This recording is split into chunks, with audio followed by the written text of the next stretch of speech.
गुरुर्ब्रह्मा गुरुर्विष्णु गुरुर्देवो महेश्वरा गुरुर्साक्षात् परम ब्रह्म तस्मै श्री गुरुवे नमः। नीलाम्बुजश्यामलकोमलंगं सीतासमारोपित्वामभागं पानो महासायकचारुचापं नमामि रामं रघुवंशनाथम्। त्वमेव माता च पिता त्वमेव बन्धु च सखा त्वमेव विद्या च द्वरिणं त्वमेव सर्वं मम देवदेव। वासुदेवसुतं देवं कंसं चानुर्मर्दनं देवकी परमानन्दं कृष्ण वन्दे जगद्धाम। प्रिय बंधुओं, देवियों व सज्जनों, संसार में ज़्यादातर लोग दूसरों की बुराई देखने में ही ये जिंदगी गंवा देते हैं और स्वयं के भीतर बैठी बुराइयां उन्हें दिखाई नहीं पड़ती।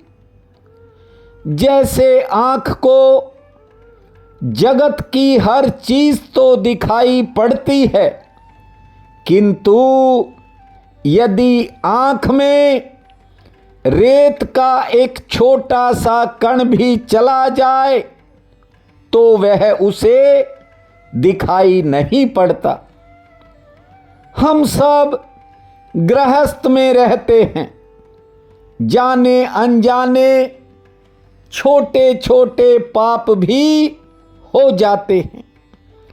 इसलिए हमें गृहस्थ के उन कर्मों धर्मों को भी करना चाहिए जिनसे पापों का नाश भी साथ साथ होता रहे।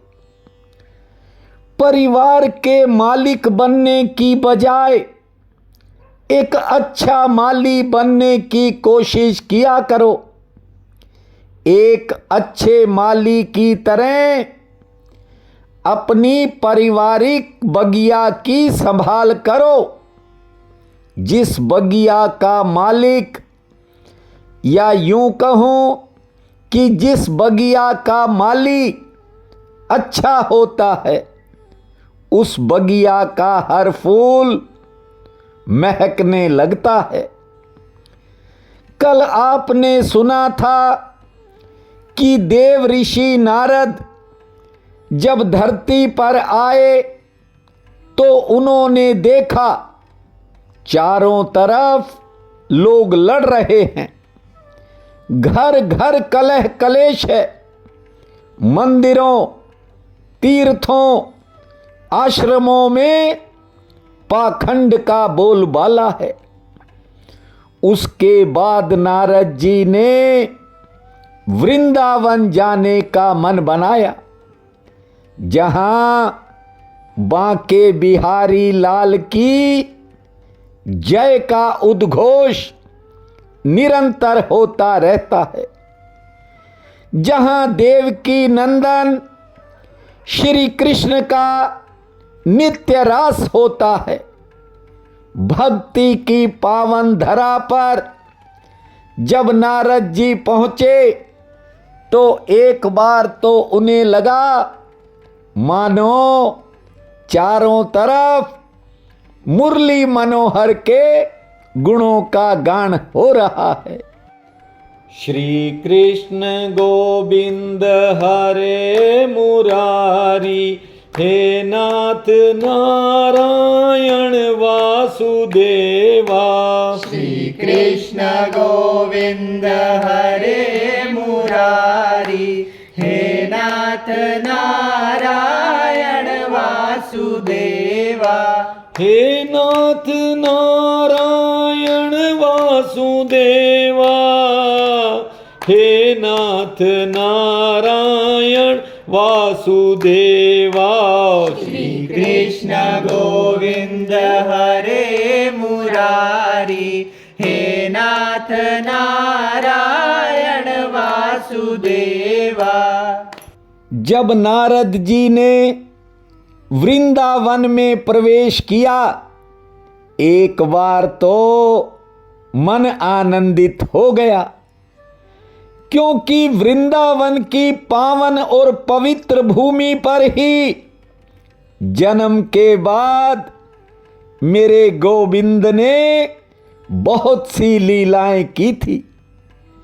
वृंदावन की पावन धरा भक्ति में नाचती है, लेकिन तभी अचानक देव ऋषि नारद की नजर एक ऐसी युवती पर पड़ी जो खुद तो युवा है, लेकिन उसके पास दो वृद्ध पुरुष पड़े हुए हैं, जिनके लिए वो युवा स्त्री लगातार रो रही है। इन तीनों के अलावा कुछ अन्य स्त्रियां भी वहां बैठी हुई थी। उस युवा स्त्री को रोते बिलखते देखकर नारद जी ने पूछा, देवी तुम कौन हो और आपके पास लेटे हुए ये दो वृद्ध पुरुष कौन हैं और आपके पास ये अन्य स्त्रियां कौन बैठी हैं और तुम ऐसे रो क्यों रही हो? तब उस युवती ने कहा कि मेरा नाम भक्ति है, मेरा जन्म मद्रास में हुआ और कर्नाटक में आकर मैं जवान हो गई। महाराष्ट्र में भी मैं ठीक थी, लेकिन गुजरात पहुंचते पहुंचते मैं बूढ़ी हो गई। ध्यान दीजिए, आज भी देख लेना, जितना भक्ति भाव दक्षिण भारत में है, जितनी सादगी, सहजता, सरलता मद्रास और कर्नाटक की तरफ है, उतनी उत्तर भारत में नहीं है। भक्ति का जन्म मद्रास में, जवानी कर्नाटक में, महाराष्ट्र में कुछ और उम्र बढ़ी और गुजरात होती होती बूढ़ी हो जाती है। ऐसा श्रीमद् भागवत में वर्णन है। भक्ति ने नारद जी से कहा, जब मैंने बूढ़ापन महसूस किया तो मैं भागकर वृंदावन आ गई, लेकिन यहां आकर मैं तो युवा हो गई, पर ये मेरे दोनों बेटे ये अभी बूढ़े हैं। ये ज्ञान और वैराग्य हैं, ये दोनों मेरे ही पुत्र हैं, मैं इनके लिए रो रही हूं। वृंदावन आने के बाद भी ये दोनों बूढ़े हैं। ध्यान देना, किसी के भीतर कितनी भी भक्ति हो, लेकिन जब तक ज्ञान और वैराग्य नहीं जागेगा, तब तक भक्ति भी पाखंड ही होगी। जितनी देर भजन सत्संग में रहेंगे, भक्ति कीर्तन में रहेंगे, कथा भागवत में रहेंगे, उतने समय तक तो मन आनंद में रहेगा, लेकिन घर पहुंचते ही फिर ध्यान भटक जाएगा। भक्ति नारद से कहती है कि पाखंडियों ने उसे अंग भंग कर दिया। भले ही मैं वृंदावन आकर जवान हो गई, लेकिन मेरे बेटे ज्ञान और वैराग्य ये दोनों बूढ़े ही रह गए। इसी कारण मेरा मन खिन्न रहता है। और ये जो चारों तरफ बैठी स्त्रियां हैं, जो पंखा झल रही हैं, मुझे सांत्वना देती हैं, ये सभी पवित्र नदियां हैं। देव ऋषि नारद और भक्ति का ये संवाद इस बात का संकेत है कि जब तक मन विषय वासनाओं में डूबा रहेगा तब तक वैराग्य नहीं होगा। जब तक कोई अपने भीतर बैठी आत्मा से नहीं जुड़ेगा तब तक ज्ञान नहीं होगा। देखिए, जब तक मनुष्य अपने मन को संसार से ऊपर नहीं उठाएगा, स्वयं के साथ नहीं जुड़ेगा, तब तक अखंड शांति प्राप्त नहीं होगी। देखते हो, लाखों लोग प्रतिदिन वृंदावन जाते हैं और वापिस लौटते ही वही भटकाव घेर कर बैठ जाता है।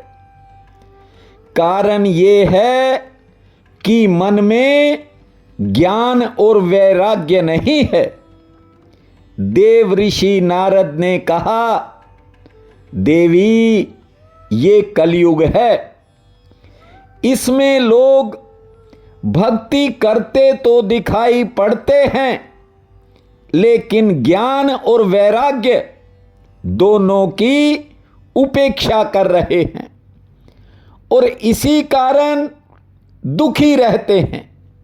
नारद जी ने कहा, हे देवी, आप चिंता न करें, मैं आपके बेटे को युवा करने का प्रयास करूंगा।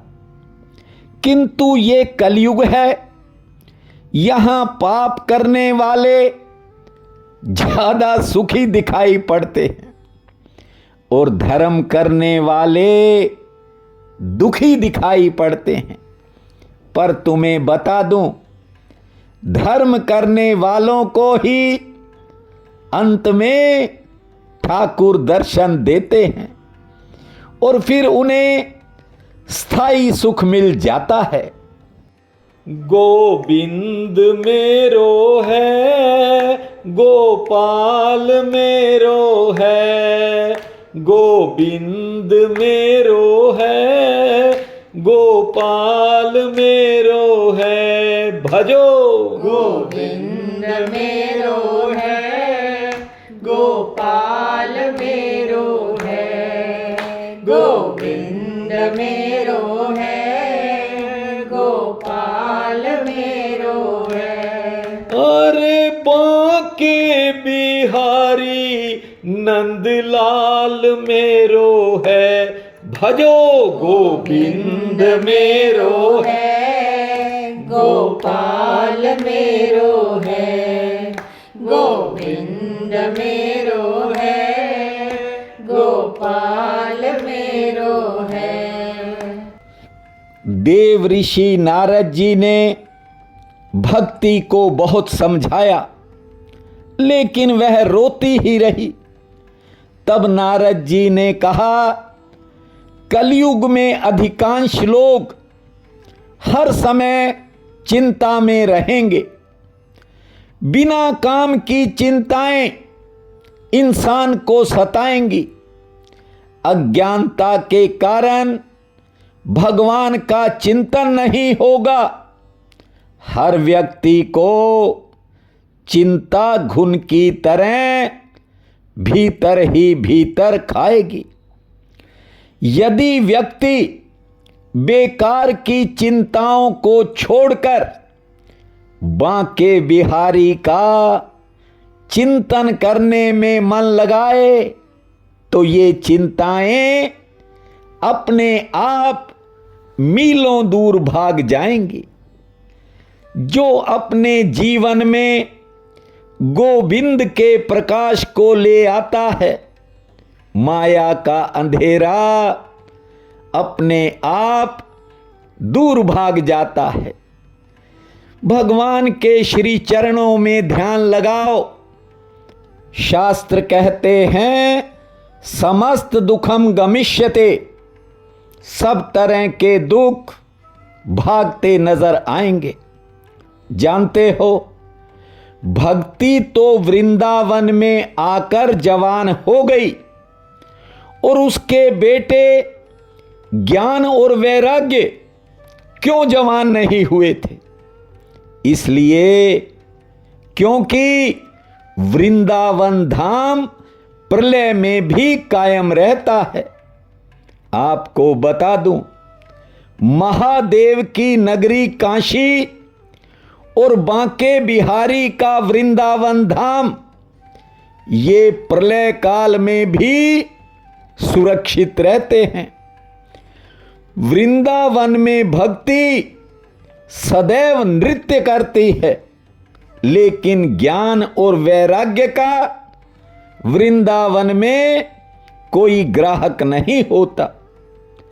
रोते रोते भक्ति ने नारद जी से पूछा कि राजा परीक्षित ने इस कलयुग को अपने राज्य में क्यों आने दिया?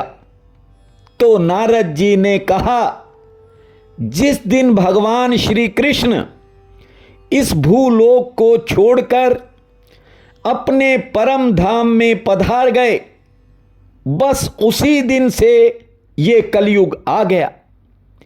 और रही बात राजा परीक्षित की, तो उन्होंने इसलिए उसे छोड़ दिया क्योंकि कलयुग ने राजा परीक्षित की शरण में आकर अपने गुणों का बखान कर दिया था। ध्यान दीजिए, यत् फलम नास्ति तपसा न योगेन समाधिना यत् फलम लभते सम्यक कलो केशव कीर्णार्थ। कहने का मतलब ये है कि कलयुग ने राजा परीक्षित से कहा कि जो फल योग तपस्या और समाधि से नहीं मिलता, वह फल कलयुग में श्री हरि के संकीर्तन से मिल जाता है। इसलिए राजा परीक्षित ने कलयुग को छोड़ दिया था। लेकिन कलयुग का प्रभाव ऐसा है कि इससे बचना बड़ा ही मुश्किल काम है। पाखंडी भेष बदल बदल कर कथा करेंगे, नास्तिक लोग तीर्थों में रहेंगे, कथाओं का सार मिटने लगेगा, क्योंकि सब कुछ लोभ लालच के लिए होगा। पाखंड के कारण पाखंडी लोगों की पूजा होगी, क्योंकि ये कलयुग का अपना स्वभाव है। इसमें इसीलिए पाखंड की ज्यादा पूजा होती है। नारद जी ने भक्ति से कहा, तुम अपने आप को किसी चिंता में मत डालो, बस भगवान श्री कृष्ण के चरण कमलों का चिंतन करो। उनकी कृपा से तुम्हारा सारा दुख दूर हो जाएगा। हे भक्ति, तुम तो सांवली सूरत को प्राणों से प्यारी लगती हो। तुम्हारे बुलाने पर तो प्रभु पापियों के घर भी चले जाते हैं। सतयुग, त्रेता और द्वापर में तो ज्ञान वैराग्य के बहुत से साधन थे, लेकिन कलयुग में तो केवल भक्ति ही मोक्ष का साधन बनेगी। यही सोचकर तो श्री हरि ने अपने सत स्वरूप में तुम्हें रचा है। तुम तो साक्षात श्री कृष्ण की प्रिया हो। नारद जी ने कहा, याद करो, एक बार तुमने हाथ जोड़कर भगवान से पूछा था कि मैं क्या करूं। तब भगवान ने तुम्हें आज्ञा दी थी कि मेरे भक्तों का पोषण करो। और जब तुमने प्रभु की आज्ञा स्वीकार कर ली, तब श्री कृष्ण ने मुक्ति को तुम्हें दासी के रूप में दे दिया था। लेकिन ये कलयुग है, इसमें तेरे दोनों पुत्रों की ज्ञान और वैराग्य की उपेक्षा इसलिए हो रही है क्योंकि चारों तरफ पाखंड का बोलबाला है। पर तुम चिंता मत करो, कलयुग में जो साधारण लोग भक्ति से युक्त होंगे, यमराज उन्हें स्वप्न में भी नहीं दिख सकेंगे। श्री कृष्ण गोविंद हरे मुरारी, हे नाथ नारायण वासुदेवा। श्री कृष्ण गोविंद हरे मुरारी, हे नाथ नारायण वासुदेवा।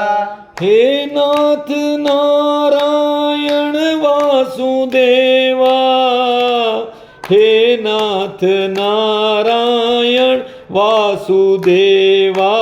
श्री कृष्ण गोविंद हरे मुरारी, हे नाथ नारायण वासुदेवा। नारद जी ने कहा, देवी भक्ति, भगवान श्री कृष्ण ने भरी सभा में द्रौपदी की लाज बचाई थी। जानती हो, जब दुशासन द्रौपदी को बालों से पकड़कर घसीट रहा था, उस समय श्री कृष्ण नहीं आए। लेकिन जब कौरवों की भरी सभा में द्रौपदी का चीरहरण होने लगा, तब प्रभु एक पल में प्रकट हो गए थे। ध्यान दीजिए, जब दुशासन ने द्रौपदी को बाल पकड़कर खींचा, उस समय द्रौपदी को श्री कृष्ण की याद नहीं आई थी। उस समय तो वह अपने 5 पतियों को याद कर रही थी। उस समय द्रौपदी को अपने 5 पतियों का अहंकार था। उसे लगता था कि उसके पति तो देवताओं को भी पराजित कर सकते हैं। वे तो इतने बलवान और शक्तिशाली हैं कि देवताओं को भी हरा दें। जब मेरे पतियों को इसके नीच कर्म का पता लगेगा, तब वे इसकी भुजाएं ही उखाड़ कर फेंक देंगे, सोच रही है मन ही मन द्रौपदी।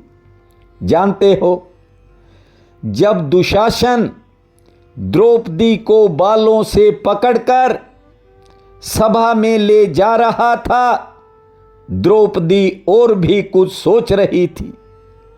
वो सोच रही थी कि ये जहां मुझे ले जा रहा है, उस सभा में तो विदुर जी भी बैठे हैं, गुरु द्रोणाचार्य भी हैं और भीष्म पितामही बैठे हैं।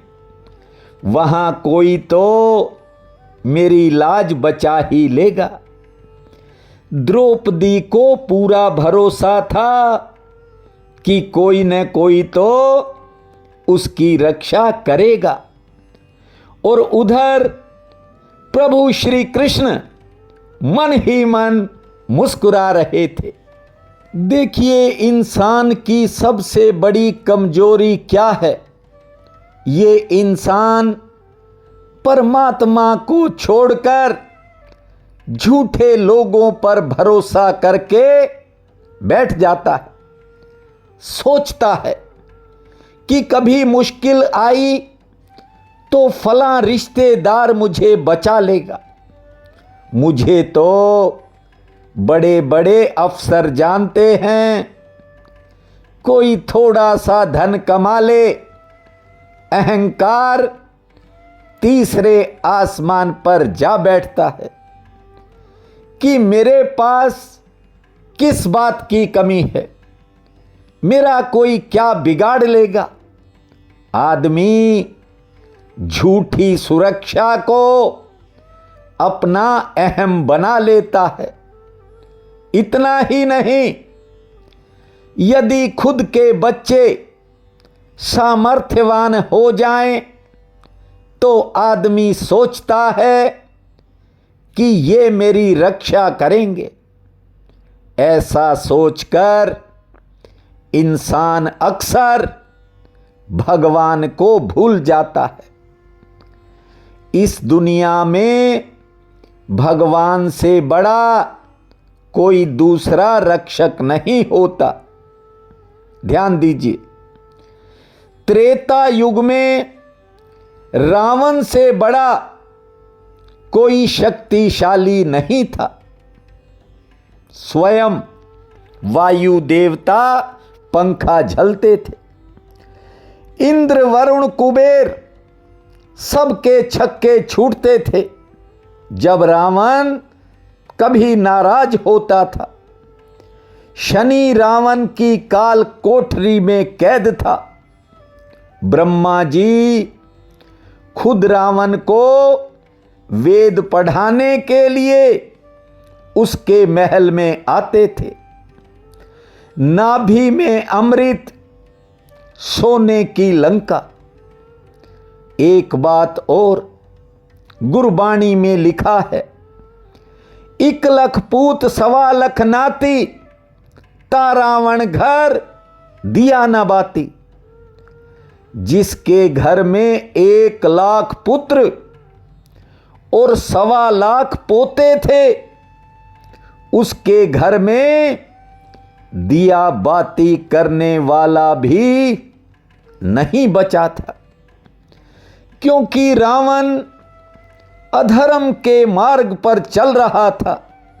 जानते हो, अंत में अग्नि देने वाले भी नहीं बचे, कोई नहीं बचा। विभीषण ने ही चिता को अग्नि दी थी। इसलिए यदि धन संपत्ति, परिवार और सांसारिक लोगों पर भरोसा करोगे तो हमेशा धोखा खाओगे। जानते हो, द्रौपदी कौरवों की सभा में अपनी रक्षा के लिए सबके आगे रोई थी, हाथ जोड़ जोड़ कर गिड़गिड़ाई थी, लेकिन कोई रक्षा के लिए आगे नहीं आया। और उधर जब दुशासन ने चीरहरण के लिए द्रौपदी की साड़ी को पकड़ा तो अचानक से द्रौपदी को आनंद कंद द्वारकाधीश की याद आ गई। मन कहने लगा कि अब तो श्री कृष्ण ही मेरी रक्षा कर सकते हैं।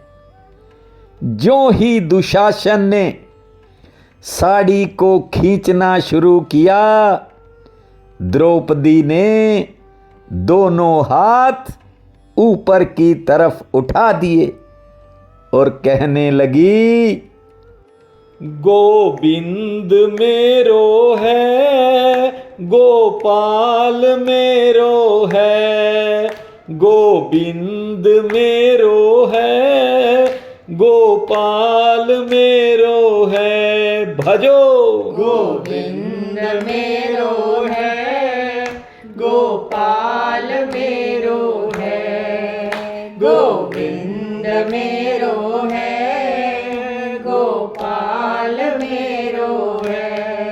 अरे नंदलाल मेरो है, भजो गोविंद मेरो है, गोपाल मेरो है, गोविंद मेरो है, गोपाल मेरो है।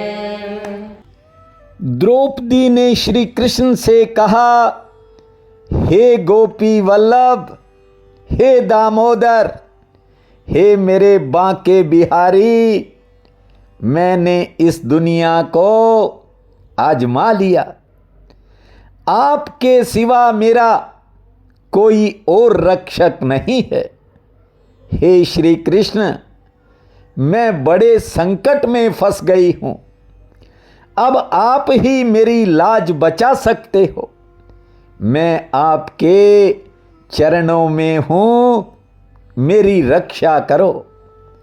हे ठाकुर, यदि मेरी लाज चली गई तो मेरी हंसी नहीं होगी, वो आपकी हंसी हो जाएगी। जानते हो, उसी समय ठाकुर साड़ी बनकर द्रौपदी से लिपट गए थे। जब कोई नंद के लाला उस मुरली वाले पर विश्वास कर लेता है तो उसकी सब समस्याएं अपने आप दूर हो जाती हैं। हर मुश्किल का अंत तत्काल होता है। नारद जी ने कहा, हे भक्ति, जो तेरे में डूब जाते हैं उसमें नारायण की कृपा से भक्ति के साथ साथ मुक्ति का द्वार भी खुल जाता है। हे भक्ति, तेरे बूढ़े बेटों को मैं अभी जवान कर देता हूं। जानते हो, नारद जी ने उसी समय भक्ति के कानों के पास अपना मुख ले जाकर वेद वेदांत सुनाए, गीता सुनाई, ब्रह्मा के मंत्र सुनाए, लेकिन ज्ञान और वैराग्य जवान नहीं हुए। अब नारद जी की भी हैरानी बढ़ गई। अचानक से नारद जी को भी चिंता होने लगी। तब आकाशवाणी हुई कि हे देवऋषि नारद जी, इसके लिए कोई बड़ा उपाय करना पड़ेगा। नारद जी ने पूछा कि कौन सा उपाय करें, क्या उपाय करें? तो आकाशवाणी में कहा गया कि उपाय गुप्त है, बस आप अपना प्रयास कीजिए। नारद जी ने भक्ति को आश्वासन दे दिया कि तुम चिंता मुक्त हो जाओ, मैं आपके पुत्रों को जवान करने का कोई न कोई रास्ता खोज ही लूंगा। मैं कोई ऐसा उपाय करूंगा जिससे तेरे बेटे ज्ञान और वैराग्य ये दोनों जवान हो जाएंगे। भक्ति से विदा लेकर अब नारद जी कहां कहां जाएंगे, ये कथा आपको कल सुनाएंगे। श्री कृष्ण गोविंद हरे मुरारी, हे नाथ नारायण वासुदेवा। श्री कृष्ण गोविंद हरे मुरारी, हे नाथ नारायण वासुदेवा। हे नाथ नारायण वासुदेवा, हे नाथ नारायण वासुदेवा। श्री कृष्ण गोविंद हरे मुरारी, हे नाथ नारायण वासुदेवा।